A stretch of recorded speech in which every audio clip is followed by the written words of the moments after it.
بسم اللہ الرحمن الرحیم۔ محترم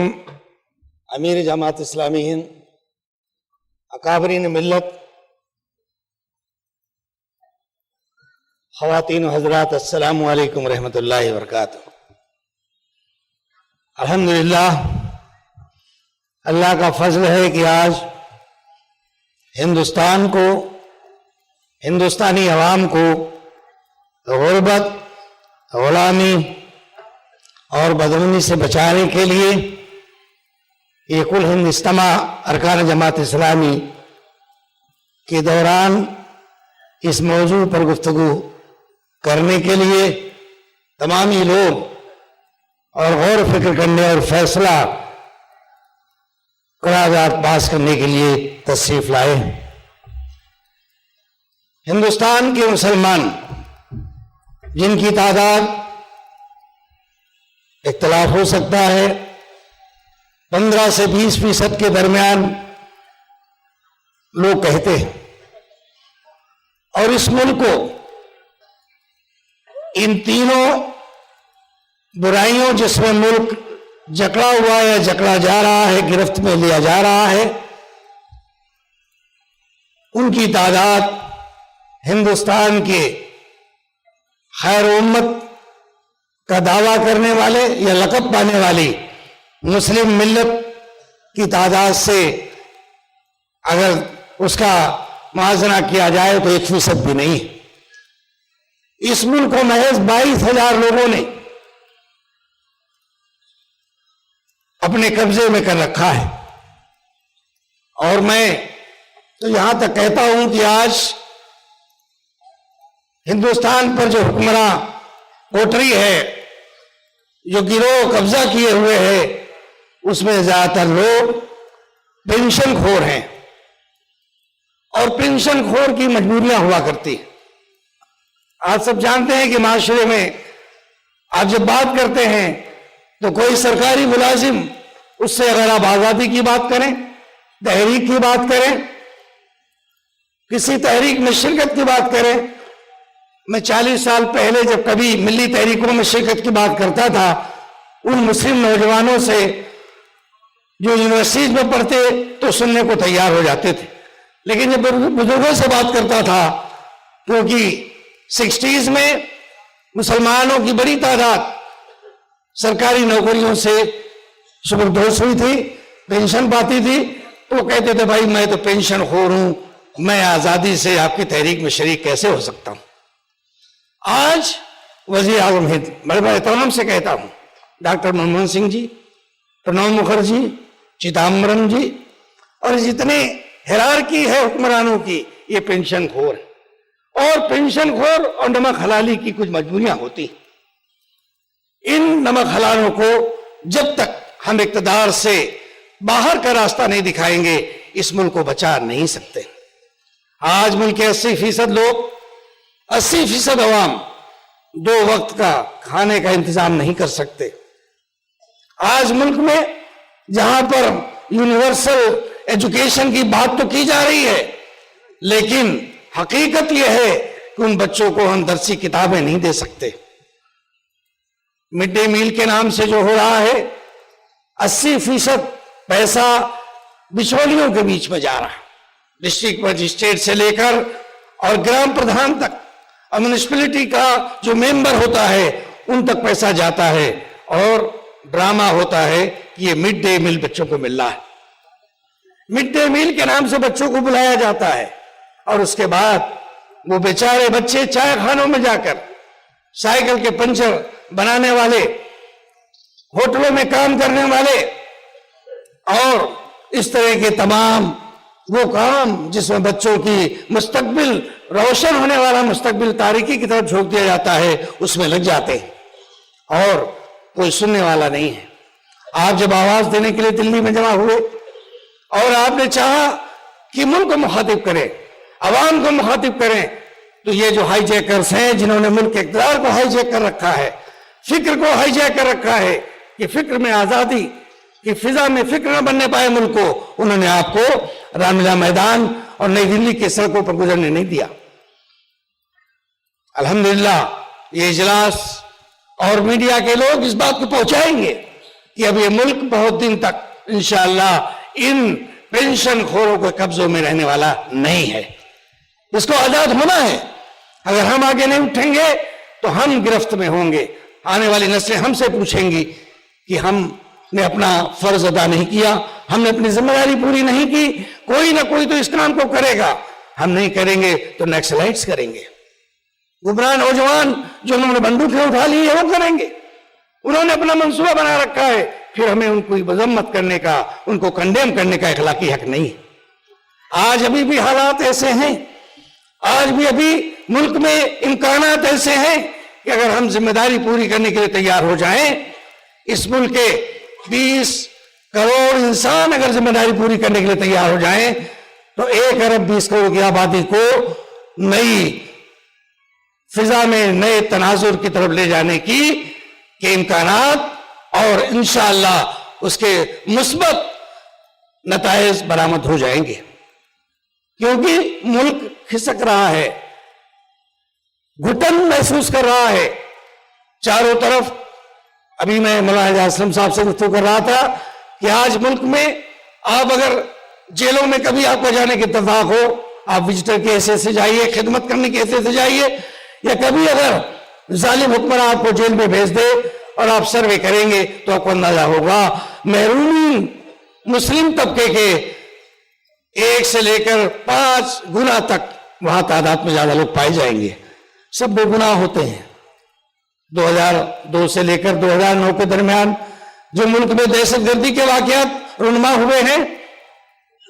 کہا گیا کہ کرکرے صاحب نے جانے سے پہلے, دنیا سے رخصت ہونے سے پہلے کچھ چیزیں انہوں نے اپنی چارج شیٹ پر درج کر دی ہے اور اس کے بعد کچھ فالو اپ ہو بھی رہا ہے, لیکن اس کو دبانے کی کوشش کی جا رہی.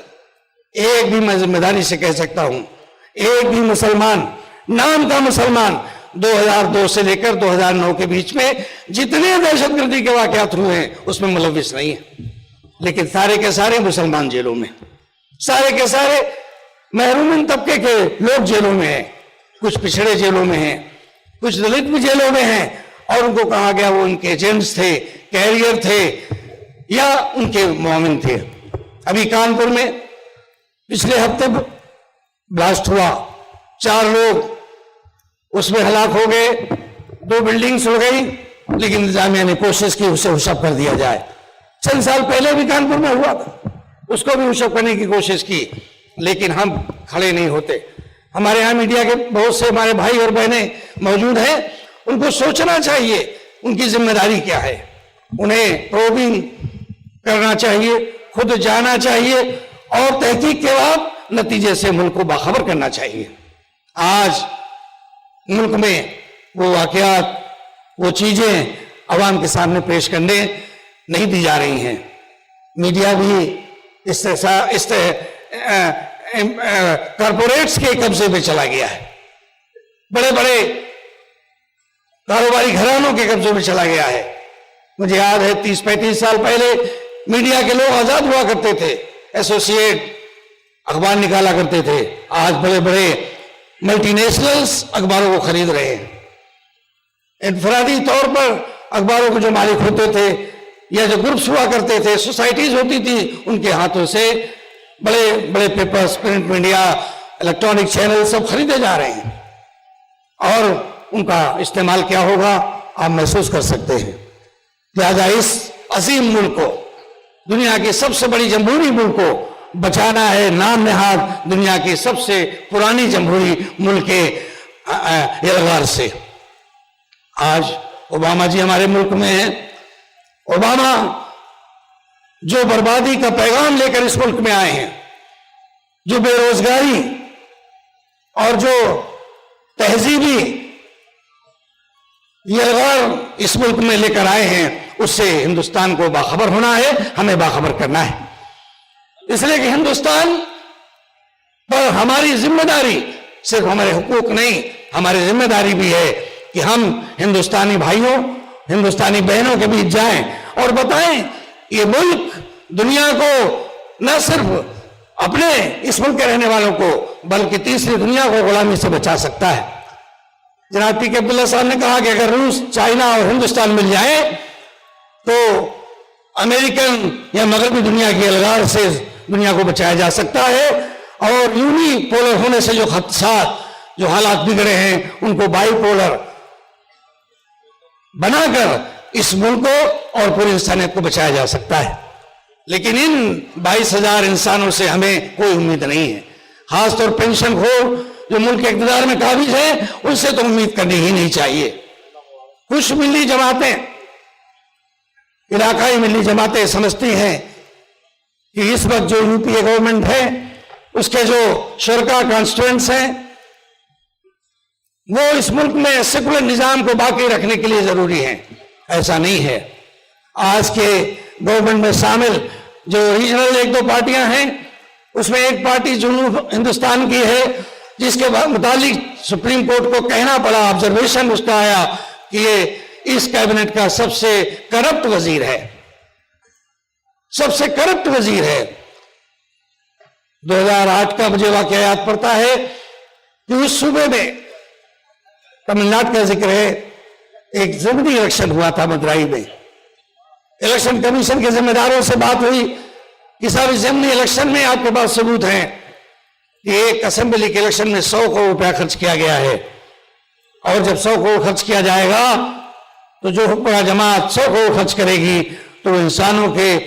ساتھ کس طرح سے پیش آئے گی، انسان کس طرح اس حکومت کے پیروں تلے، اس حکومت کے حکمرانی میں کس طرح محرومی کا شکار ہوں گے، غریبی اور امیری کے بیچ میں اور کتنی بڑی خلیج پیدا ہوگی۔ تو الیکشن کمیشن کے ذمہ داروں نے کہا ہم کیا کریں، ہم نے رپورٹ لکھنے کے لیے تحریر بھیجی، رپورٹ لکھ گئی ہے، لیکن رپورٹ لکھنے کے بعد جو تفتیش میں جو فالو اپ ہوتا وہ نہیں ہوا۔ رپورٹ لکھی گئی، وہاں کے نائب وزیر اعلیٰ کے خلاف رپورٹ درج ہوئی، اس کے بھائی کے خلاف رپورٹ درج ہوئی، لیکن فالو اپ نہیں ہوا۔ آج چاروں طرف حکمراں طبقے کے لوگ کس طرح سے ملک میں پنچایتی راج کا نظام شروع ہوا۔ ابھی کئی اسٹیٹس میں پنچایتی الیکشنز ہوئے ہیں، کچھ علاقوں میں میرے جانے کا اتفاق ہوا۔ جس طرح سے پیسے کا کھیل ہو رہا ہے، لوگ کہتے ہیں ایک پردھان سے لے کر کے اور بلاک پرمکھ تک، ڈسٹرکٹ چیئرمین تک، ڈسٹرکٹ پنچایت کے چیئرمین تک کروڑ روپے الیکشن میں خرچ ہو رہا ہے۔ آج سوچ بھی نہیں سکتے، میں جس پارٹی کا ذمہ دار ہوں، مجھ جیسی پارٹی، مجھ جیسے انسان کے لیے سوچنے کا بھی سوچ بھی نہیں سکتے کہ کس طرح انتخابات کا ایمانداری کے ساتھ مقابلہ کیا جائے، کس طرح پنچایت کے ایماندار لوگوں کو منتخب کر کے بھیجا جائے۔ یہ بڑے ہی ہولناک حالات ہیں، بڑے ہی خطرناک حالات ہیں۔ غریبی، جب غریبی ہوتی ہے تو آپ جانتے ہیں پھر لالیسنس ہوتی ہے، بدعنوانی پھیلتی ہے، بیکاری سے جرم پھیلتا ہے، اور یہ سارے ہم کو غلام بنانے والے دشمن ملک کے لیے ذریعہ بنتے ہیں، یہ انسٹرومنٹل ہوتے ہیں۔ اور یہ دونوں چیزیں، جو دشمن ہماری طرف بڑھ رہا ہے، جو آج دنیا کا سب سے بڑا خطرناک دہشت گرد ہے، جو ملک اور جس ملک کا سربراہ آج ملک میں آیا ہوا ہے، ان کے لیے موقع ملتا ہے۔ لہذا ہمیں کھڑا ہونا ہے، دائی کی حیثیت سے، خیر امت ہونے کی حیثیت سے، جواب دہ اللہ کے سامنے ہونے کی حیثیت سے ہمیں کھڑا ہونا ہے اس ملک کو بچانے کے لیے۔ آج صرف مسلمانوں کی بات کرنے سے ملک بچ نہیں سکتا ہے۔ آج ملی تحریکیں، ملی تنظیمیں اپنے آپ میں اپنے گروہ میں رہ کر تباہ و ختم ہو جائیں گی۔ اگر ہم نے ملک کی پرواہ نہیں کی تو پھر ہماری بھی پرواہ کرنے والا کوئی نہیں ہوگا، ہمیں بھی بچانے والا کوئی نہیں ہوگا۔ اللہ کی مشیت اپنی جگہ پر، اللہ فیصلے کرے گا، لیکن یہ ملک، یہ خوبصورت ملک جسے ہم مختلف تہذیبوں کا مجموعہ کہتے ہیں، جسے ہم یونٹی ان ڈائیورسٹی کے لقب سے یاد کرتے ہیں، یہ ملک اگر نہیں رہا تو دنیا میں جو بربادی، جو تباہی آئے گی، اس کو روک پانا مشکل ہوگا۔ لہذا میری گزارش ہے آرگنائزر سے کہ رودات پاس کریں اور اس پہ فالو اپ کے لیے غور کریں کہ یہ بات بتدریج پہنچنا چاہیے، دیگر شہروں میں جانا چاہیے، اور بغیر سیاسی قوت کے، بغیر ان پینشن خوروں کو، ارباب حکومت کے امانوں سے بغیر باہر کھدیڑے ہوئے ہم بہت بڑا کام نہیں کر سکتے۔ ہم نے دیکھ لیا ہے 63 سال کی آزادی کے اس دور میں کہ کس طرح سے برے خراب کرپٹ لوگوں نے اس ملک پر قبضہ کر لیا ہے، جن کی تعداد مائکروسکوپک ہے، بہت مختصر ہے، لیکن ان کی ہی آواز سنائی پڑتی ہے، ان کی ہی بات چلتی ہے، اور ہماری بات کو کس طرح، اکثریت کی بات کو کس طرح، سواد اعظم کی بات کو کس طرح دبا دیا جاتا ہے، یہ ہمارے مشاہدے میں آ چکا ہے۔ اب انتظار کی گھڑی نہیں، اب ہمیں اپنے گھروں میں بیٹھ کر اطمینان کی سانس لینے کی ضرورت نہیں، اب ہمیں عملی میدان میں اترنا ہوگا، اور انشاءاللہ اس ملک کو تباہی، غریبی، غلامی اور بدعنوانی سے بچانے کی پوری کوشش کرنی ہوگی۔ انہی الفاظ کے ساتھ میں اپنی گفتگو ختم کرتا ہوں۔ وآخر دعوانا الحمدللہ رب العالمین۔